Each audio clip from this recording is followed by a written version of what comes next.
Hey guys, Justin here and welcome to otakusandgeeks.com reviews. Today I'll be reviewing the anime series Natsuyuki Rendezous. This is a romantic drama anime and it was released in 2012. So let's talk a little bit about the stories and the characters, but as usual, here's a brief synopsis of the show. Hazuki works part-time as a florist. He has bad eyesight, a pure heart, and a secret crush on the store manager, Roka. Unfortunately for him, Roka sworn off love 8 years ago. But when Hazuki goes up to her apartment on the second floor, he runs into a good-looking half-naked man. At first upset, he learns that this isn't Roka's live-in boyfriend. He's the ghost of her late husband. She can't see him, and Hazuki decides not to give up on her, even with a dead husband standing in her way.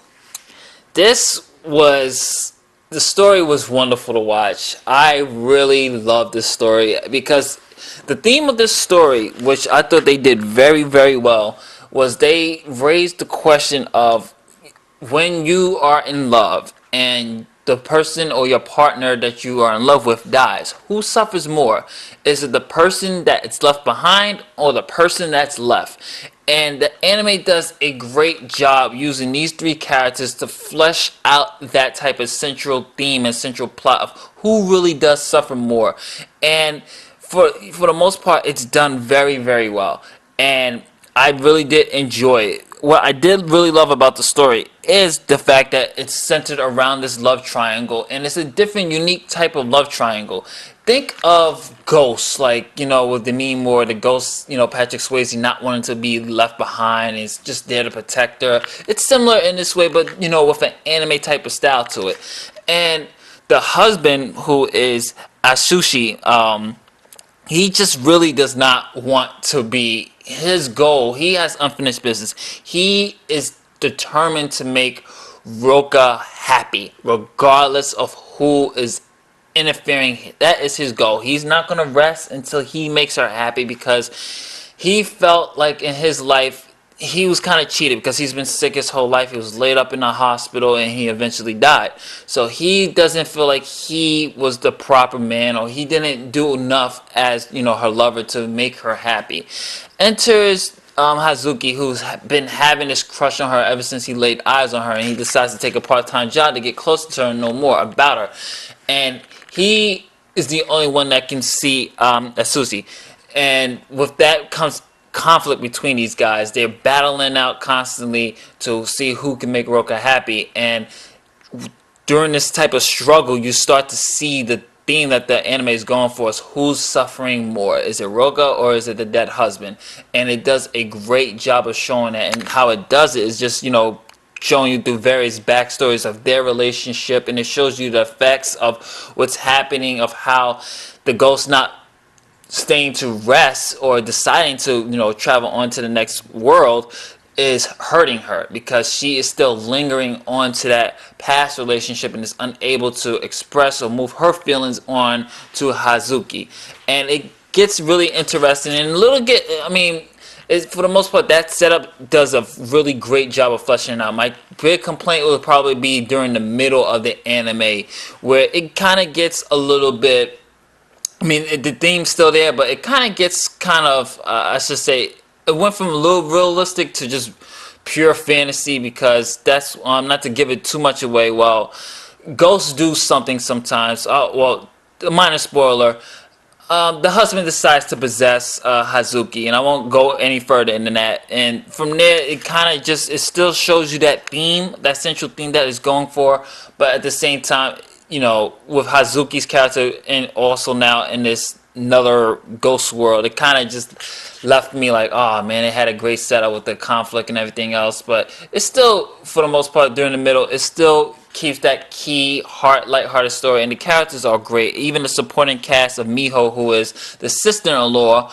she comes in there, shows support, and just helps run the shop. They're great. It's great characterization, and it's not that much character, so you get a lot of background story on the main three characters and even the supporting character of Miho, and it does a wonderful, phenomenal job of keeping that core theme, and I really did enjoy it, minus the little hiccup parts and little, I should say, taking away from reality during the mid-act and the mid-episodes like 5 through 8, I guess. With when it comes to the possession, it kind of threw me off a little bit, but it still gave you a home run and gave you that nice home run feel towards the end, which I thought was a really great ending, and I really did enjoy the story. And like I said, it had little plot points from time to time, but it was still watchable and still great enough to be one as a must-watch anime of this new year. So let's talk a little bit about the voice acting. I enjoyed the voice acting in this. I really did. I felt the performances, especially during the emotional parts, especially with Asushi,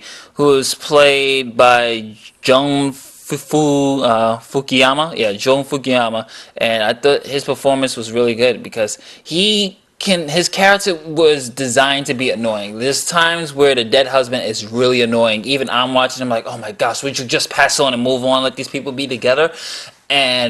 But when he got to the emotion, and when he got to that crying, and when he got to that point like, I'm not leaving, and his determination, you really feel it. And I really did enjoy all the performances all around, and I thought it was really good. And his voice acting I had no real complaints about. So let's talk about the music and animation. Music and animation. The music is great. I love the music mainly because it uses my favorite instrument, the piano. And for this type of anime, the piano, and that's all it basically was. It's the piano, and the piano works great. It's not overbearing, and it's not there all the time like you see in some animes. The music comes when it definitely needs to come. That's when the music is going to really hit you. And it does a really good job. I mean, the piano just creeps in there, and it complements and brings the atmosphere to life, especially during the flower scenes and the walking, the date scenes. I mean, so the piano does a very good job of settling that mellow, smooth, and the piano usually works great in romantic animes. So I really did enjoy the music very well. And the animation, the animation was great too. Great. And I love the fact, just to talk a little bit more about the story, I love the fact how they use real flowers and what this flower means to represent, to use in certain episodes to relate to the theme and the certain plot points of the story. So which was really good. The animation is beautiful. Love the character designs. I love there's certain parts where it's like a painting, and then there's certain parts where it just looks so realistic, with 2D hand drawing at its best. And I thought the animations are really great. So I'm gonna give you guys the final grade. Natsuyuki Rendezvous is gonna get a B+. It is a great anime. It's lighthearted. It has great themes. It has a great character study. It has the central core of this theme that is gonna have everybody talking is who does hurt more. I mean, you could talk about this with your friends. Who does hurt more when the person that you love dies? Is it you or the person that left?